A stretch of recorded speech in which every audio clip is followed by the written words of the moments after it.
Kadapa Telugu Desam party కార్యాలయం ఎదురుగా సంబరాలు కూడా చేస్తున్నారు. సో అక్కడ శ్రీనివాస్ కూడా ఉన్నారు. శ్రీనివాస్, ఏంటి అక్కడ ఫలితాలు వస్తున్న తర్వాత అక్కడ రియాక్షన్ ఎలా ఉంది?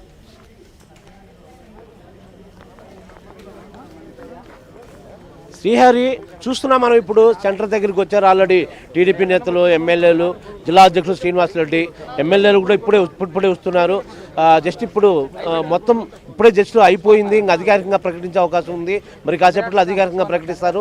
ఈ లోపు టీడీపీ నేతలు కూడా ఇక్కడ ఎన్నికల కేంద్రం, ఇక్కడ కౌంటింగ్ కేంద్రం వద్దకు చేరుకుంటున్నారు.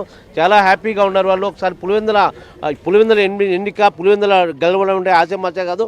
ఇప్పుడు వాళ్ళు ఒక్కసారి కమలాపురం ఎమ్మెల్యే చైతన్య రెడ్డి మన దగ్గర ఉన్నారు.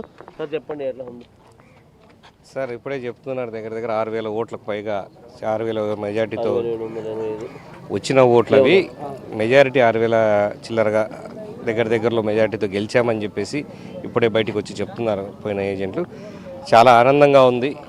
ఎందుకనంటే ఎన్ని రోజులు మేము చెప్తూనింది, మమ్మల్ని ఓట్లు వేసుకొని ఇవ్వట్లేదు, మమ్మల్ని ఓట్లు వేసుకుంటే మేమంతా తెలుగుదేశం పక్కనే ఉంటామని చెప్పి చెప్తా ఉన్నారు. అది ఈరోజు ఆచరణలో పెట్టగలిగాం. ఖచ్చితంగా ఇన్ని రోజులకి వాళ్ళకు ఓటుకు కలిగించగలిగాం కాబట్టి వాళ్ళు ఓటు రూపంలో సమాధానం చెప్పారు. ఎన్ని రోజులు దౌర్జన్యంతో కాదు, మీరు మేలు చేసి మా దగ్గర ఓటు తీసుకున్నాను వాళ్ళకు కూడా ఒక ఛాలెంజ్ విసిరారని చెప్పి తెలియజేసుకుంటారు. ఎందుకనంటే అరాచకాలు ఒక వరకు సహిస్తారు. ఎప్పుడైతే వాళ్ళకు ఒక అండాదండ నిలబడతారో దానికి ఖచ్చితంగా తిరగబడే అవకాశం వస్తుంది. ఎన్నో ఏళ్ళ నుంచి చూస్తాను, ఎన్నో సందర్భాల్లో చూసాం. ఈరోజు పులివెందుల్లో కూడా అదే జరిగిందని చెప్తాను. ఓకే, గతంలో మీరు వైసీపీ నేతలు అంటున్నారు, గతంలో ఎలా జరిగిందో అలా చేస్తేనే అట్లా జరిగింది, వీళ్ళు కూడా అదేవిధంగా చేశారనేది టాక్ కొంత. అదే కదా చెప్తున్నాను, ఊరికే టాక్ అని అంటున్నారు. కనీసం ఒక్క ఇన్సిడెంట్ అన్నా ఎక్కడన్నా జరిగిందా పులివెందులు? ఒక చిన్న ఇన్సిడెంట్ జరిగితే మీరు అది చెప్పడానికి మేము ఉదాహరణ చేసాం. క్లియర్గా పెట్టారు.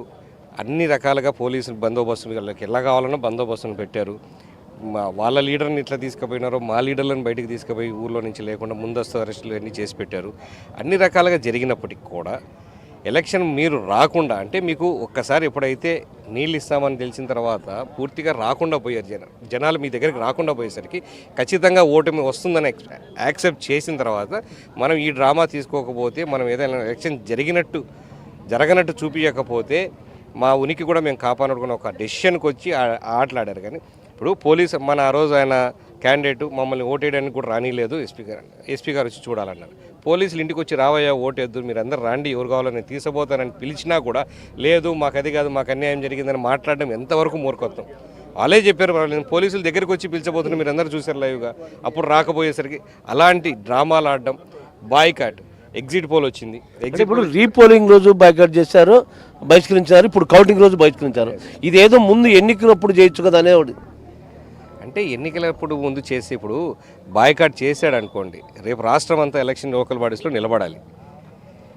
నువ్వు పులివెందులోనే బాయ్కాట్ చేసి మేమంతా బాయ్కాట్ చేయకూడదు అన్న ఒక ఆలోచన వస్తుందని చెప్పి వాళ్ళందరినీ మభ్యపెట్టడం కోసం, మిగతా పార్టీ నాయకులను, వాళ్ళ కార్యకర్తల్ని వాళ్ళకు ఒక ముసుగులో ఉంచడం కోసం ఈ డ్రామాలు ఆడుతున్నాడు తప్పితే ఆయనకు ముందే క్లియర్గా ఐడియా ఉంది, వాళ్ళకి క్లియర్గా ఐడియా ఉంది, మనం గెలవము, ఇక్కడ పూర్తిగా పులివెందుల్లో పోగొట్టుకుంటున్నాం అని ఒక ఆలోచన ఉందని చెప్పి తెలియజేసుకుంటున్నాం.